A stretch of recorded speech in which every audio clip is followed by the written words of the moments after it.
EDM definitely earned its place as one of the most complicated trades in TFT. Even though I already made 2 videos about this trade, I still have a lot more to talk about. But before we get into the details, let's do a super short recap of what we know so far. Only one of each unit type can transform, so no matter how many EDM units are on your board, you will have a maximum of 4 transformations. There is also no emblem available to increase this number or to copy a different spell. Finally, if a unit transforms, they will only copy the base damage of the sampled unit. Effects like spell crit, damage amplifiers or stats from items are all calculated individually. This is more or less the base of EDM, but there are a lot of small interactions that I haven't addressed yet. For example, let's take a look at Jax. His ability makes him leap to the highest health enemy, dealing magic damage followed by a smaller amount to adjacent enemies. The important thing to note here is the next bit. He gains 10% attack damage and ability power for the rest of combat. This brings us to the first question of this video. Do units that transform into Jax gain these bonus stats as well? In this find, Jax is selected for EDM and we have a Lux in the bottom right corner. A short time after the combat starts, we can see how Lux transforms into Jax and then returns to her original position. Both her AD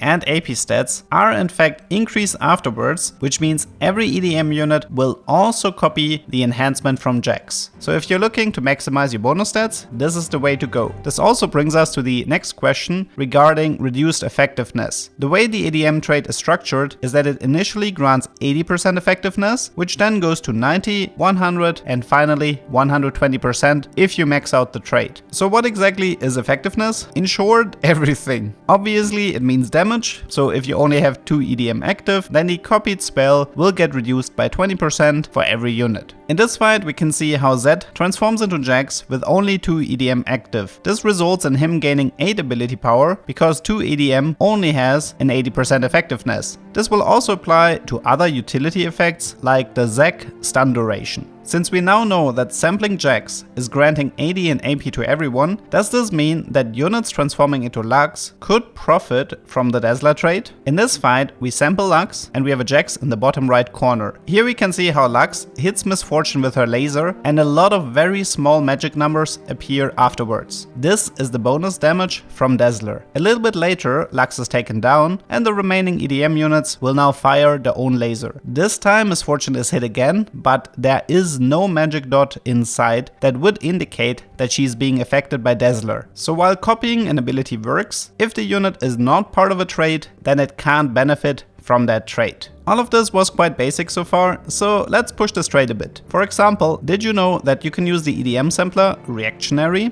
In this fight, we have a Zed and a Jax in the frontline in a Mosha setup. Currently, Zed is sampled for EDM. We hover the EDM selector over Jax and we wait until we see the entire enemy board appear before us. The grace period for the EDM selector is incredibly lenient, so as long as the fight hasn't officially started yet, we can swap the EDM transformation from Zed to Jax. You might ask yourself, why would you ever want this? The answer is surprisingly simple. If you want to maintain a lose streak and you see a weak opponent, you can sample your weakest EDM unit. If you're facing a strong opponent that you can't possibly beat, you sample your strongest units to minimize the loss. You can even push this mechanic further because you don't even have to sample a unit that is on your board. In this fight, we teleport to an opponent's board and then the selector is used on Lux, who is currently standing on the bench. This will in fact also work. All of your EDM units will now transform into Lux. Again, this is more of a showcase. We can debate about the usefulness later, but it's still interesting to note that this is a mechanic in the game. I mean, maybe you really want a specific ability from an EDM unit without wanting to waste a slot on your board. The final mechanic I want to showcase is something you've probably seen a bunch by now, but I never really talked about it in a video. If you have a very strong unit, in this case we have a bit of an extreme example with Zac 3-star, then you can body block a weak melee unit like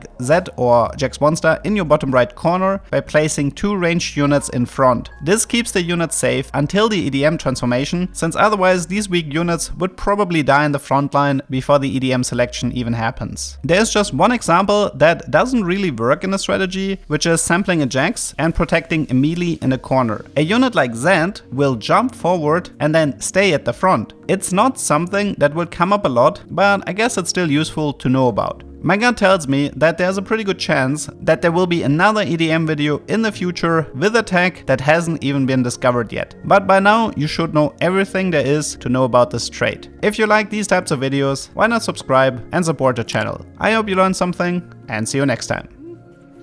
Okay, and this is the one-step version. Kind of, right? Oh, that looked really buggy.